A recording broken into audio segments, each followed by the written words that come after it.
Morning. I am coming to you from the car for this episode. I am sat in good old Les Delamere, which might give a clue as to which way I'm heading. Very, very excited to go and meet up with someone who has been making me laugh on YouTube and also with their content for quite some time now.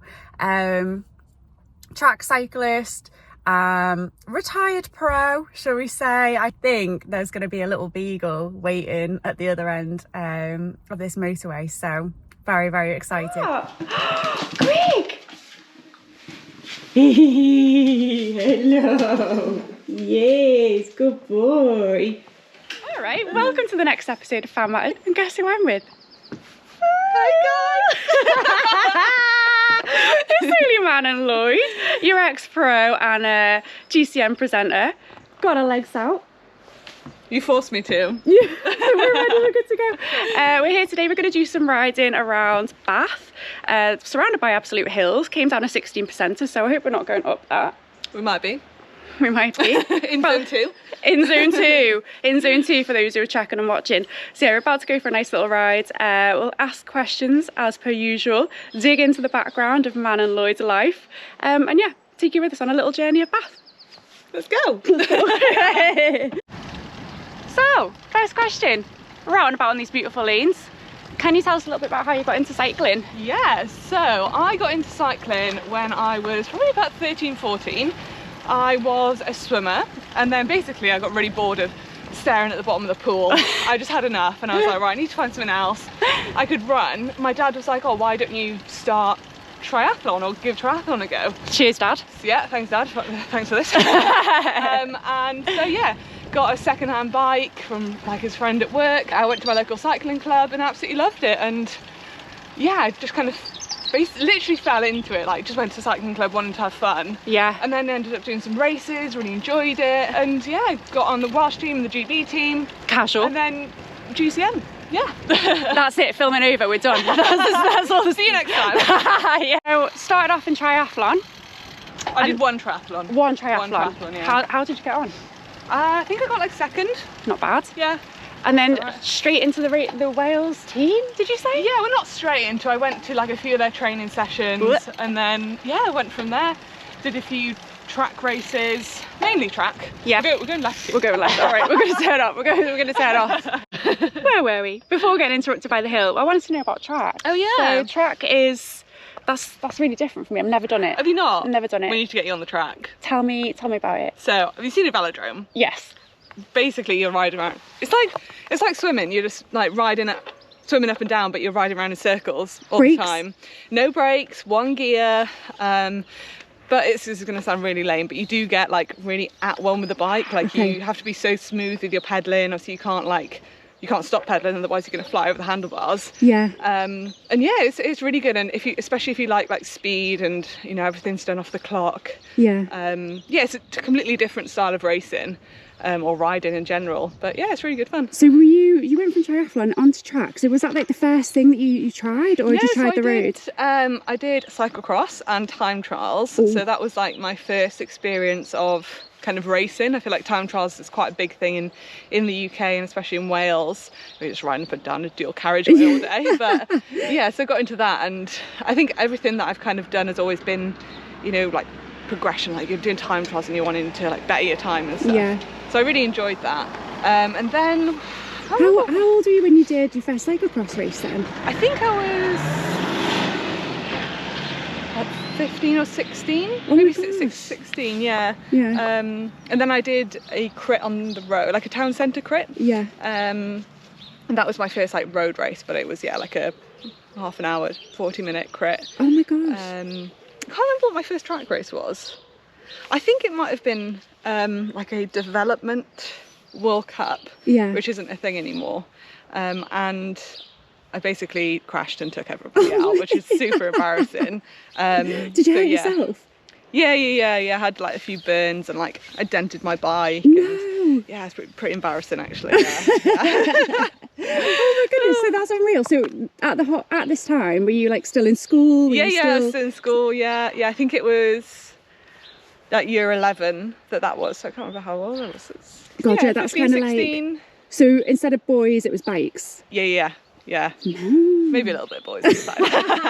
Joking. Cheeky boys. No further questioning. Oh my god, I love that so much. So you literally just spent your entire time like learning track. Yeah. Were you in a team at that point then? Yeah, so that time I was on the Welsh cycling team. Yeah. And then when I was 16 or 17, I made the transition onto like the GB, like junior academy. Yeah. And yeah, I was on that. Amazing. And what did that look like in terms of training for you? So obviously balancing school, being on the GB team. How did you fit it all in? That's a lot as a kid, right? Yeah, I feel like school was not my thing. I was like, I could not be bothered. But I think it's because I was so like invested in cycling and loved that so much that it basically took over. And I remember just like going to school and having to leave early to go to Newport to ride on the track. And obviously like couldn't have done it without my parents because they had to drive me everywhere at that age. But yeah, I actually left school after my first year A-levels when I got onto the academy programme, where I moved to Newport for a year to basically be a full-time bike rider. Amazing. I knew that that's what I wanted to do, and I was like, well, I'm not going to get much from being in school right now, so I'm just going to go and be a bike rider. Pursue your dreams in Newport. Good old Newport.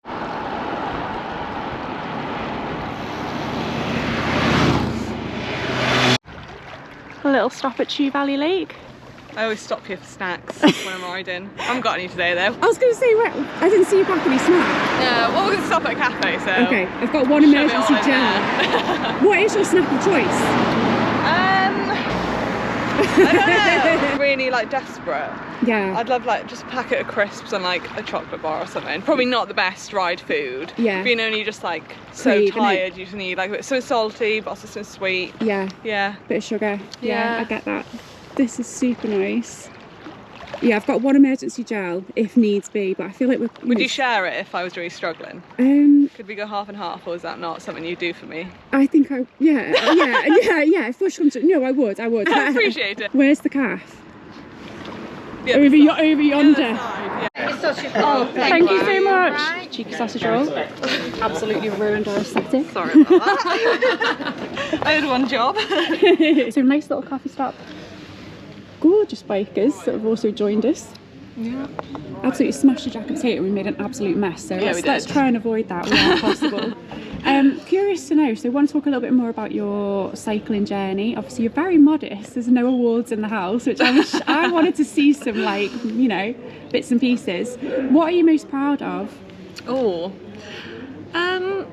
I'd say just like my whole career. I think like growing up when I was in school, like year 6 onwards, I never thought that I'd be able to make a career out of this or be successful in you know, a sporty world and go on to represent GB in Wales. So I think just my whole career in general, but probably like a highlight would be representing Wales at the Commonwealth Games. I think that was so proud. Special. Yeah, I bet your family were buzzing. Yeah, they came out to, it was one in Australia as well, which was even better. And they came out and it was great. That's amazing. And then I guess if you were to go back, like when you first started out, you know, now you've retired, you're enjoying your retired life and, you know, working for GCN. If you could go back and give yourself, like baby Manon, any advice, what advice would you give? I think it would be just to like enjoy the successes, and it's so easy when you're in it. It's such a high pressure environment that you'd like work towards a goal, you'd achieve that goal, you'd win it or whatever, and then you wouldn't really enjoy the winning. You just move on to the next thing so quickly, like you wouldn't have any time to be like, wow, we've just like achieved this, we've won this. It'd just be on to the next thing like as soon as possible. So I think just taking time to enjoy and to like just be proud of yourself for that, whatever you've just achieved. That's really nice. I feel like that's like a nice lesson in life as well, isn't it? I think like everything you do should be like that. Enjoy the moment. And what advice would you give to any kind of ladies who are maybe thinking about picking up a bike and just kind of venturing into the cycling space? Because even though there's lots of changes happening, it is still quite male dominated and there's lots of fearful moments and stuff like that. What advice would you give? I think just take it at your own pace, like enjoy it, do what you're comfortable with. If you're not comfortable going out with the male group and going at a certain pace, then go out on your own. Still riding a bike on your own is absolutely fine. If you don't want to go out on your own, just find someone that you're comfortable riding with, whether that's a partner or a friend or like plan your route, know that you're going somewhere that you know and you're going to be safe. Yeah. And yeah, just enjoy it because it's such a great sport. Yeah. Don't take it too seriously. Yeah, don't just chill, have a good fun. time, Just stop chill. for coffee, enjoy yourself. I can't look at you like this. I feel like we're like, hi there, hi. Angle switcheroo, by the way. Love this. Hope you like it.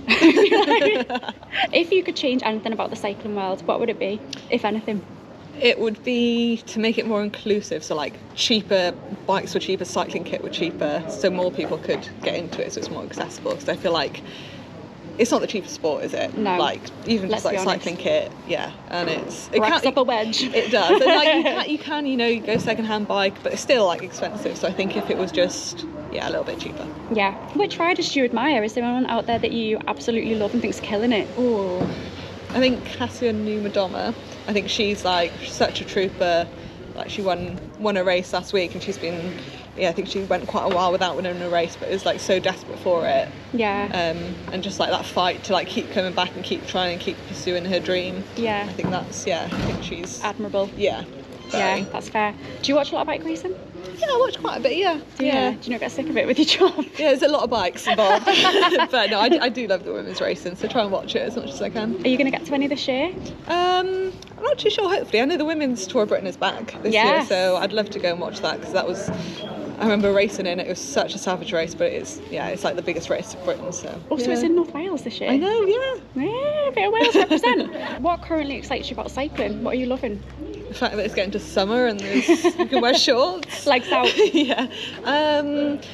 I think just the amount of coverage that women's cycling is getting at the moment. I think there's such a demand for it. The racing is exciting, and brands are really pushing to get more women into cycling. So yeah, that. Yeah. And what have you got coming up yourself? Any races, any events, or are you kind of enjoying a pressure-free summer? What's there's the plan? not too many big plans. Just kind of ticking along. Might have a plan to do a gravel race in June, which is quite a long one, so I feel like I need to work my way up to that. But hopefully it's just going to be a nice chilled one, not going to get too carried away and too competitive. But yeah, I'm just all about enjoying riding my bike, not too fast these days. And how's your Zone 2 block going? Because you're in how many weeks of Zone 2? This is fourth week. Okay. Fourth week, end of the fourth week. It's going. It's quite boring, I'm not going to lie. There's been a lot of long turbo sessions. Yeah.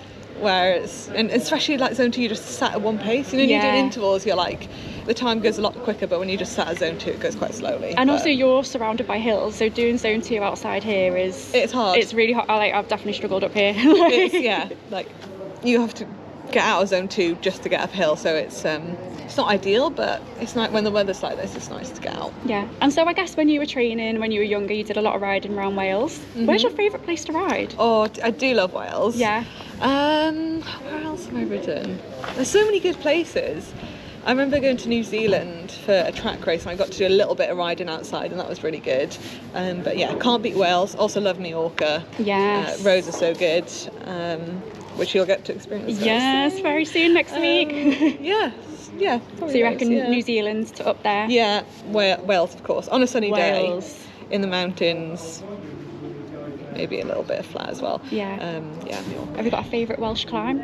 I do like the Black Mountain. That is very good. That was the Dragon Rider one. Yeah, I know that very well. Is there anywhere in the world that you would love to go and ride that you've not been to yet? Japan. Yes. Yeah.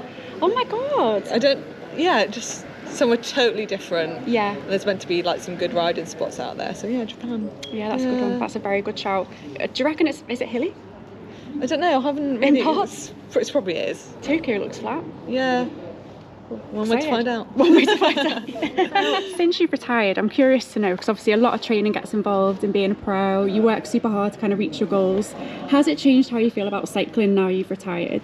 Yeah, definitely. And I found that like transition from being a full-time bike rider to not being a full-time biker so hard, because it's all I did for years, like riding twice a day for X amount of years. Like everything was like super intense, and then kind of it almost coming to a stop. Yeah, it does take quite a bit of transitioning, and now I'm only getting slower on the bike. I'm never going to be as fit as I was. I'm never going to train like 22 hours a week again. Yeah. And I think that's hard mentally, to know that you're getting slower, your legs aren't as muscly, you're not going as fast. it's taken a while. I think I'm still like adapting to it as well. Yeah. Even like maybe like 5 years later, Yeah. and finding like the balance between like riding and still having fun on the bike as well. Because I think there was a point where I was like, oh, I don't really want to ride because I'm slow now. Yeah. But then you just find different enjoyments in it. So like literally coming to the cafe Yeah. on my bike and a little spin is like my favourite thing to do now. That's so nice. That's so nice. And I suppose it's like did it become your identity in a way, like, you know, like the bike? Yeah, like... yeah, definitely. It's all. I feel like I am a bike. I am a bike. I am a bike. I am bike. But you know, and it's like literally like it's all like everybody I feel like associates me with cycling and being a bike rider, and so yeah, I think it's been hard, but we're in a good place now. Yeah, for sure. And I feel like maybe with GCN, that's great that you still got the bike life. Yeah, exactly. I think if I maybe retired and I didn't have anything to do with cycling, I think I'd maybe miss it a bit more, but because I'm still involved, it's quite a nice balance of, you know, still be involved in cycling but not at the end where I'm beating myself every day on the bike. Yeah. What do you think has been one of the most challenging things that you found since stopping racing? Like obviously you kind of mentioned like the life adjustment and the change of relationship with bike. Has there been anything else? So it's probably like the changes in my body. I think going from being like a full-time athlete to being as, you know, muscly and as light as you can when you're a cyclist to stopping, not doing as much exercise, kind of having that freedom to, you know, eat what you want and not really worry, because you spent X amount of years being like, right, I need to eat this and this and I need this much protein and this much carbs, to then like just relax in that and just enjoying life. Obviously your body is going to change from being a professional athlete. So I think that as well, and then coupled with obviously being on social media a lot and YouTube, and people notice those changes and feel the need to comment on them sometimes, which isn't very nice, but outrageous. There are people that do it. But yeah, I think it's just like accepting those changes, and I think it's not spoken about in all sports enough that when people retire, their body is going to change to some extent depending on how much exercise you do. So yeah, that's probably like one of the challenging things. Yeah, for sure. Interesting around the body comments. I don't think we should be commenting on people's bodies. No, it's just not necessary. But yeah, I guess bodies change over time, and they change with age, my friend. Yeah, you know. Exactly. Embrace it. Yeah, but I get it. That must be really hard. Yeah.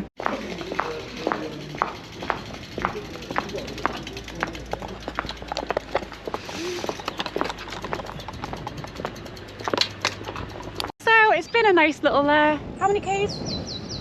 37k?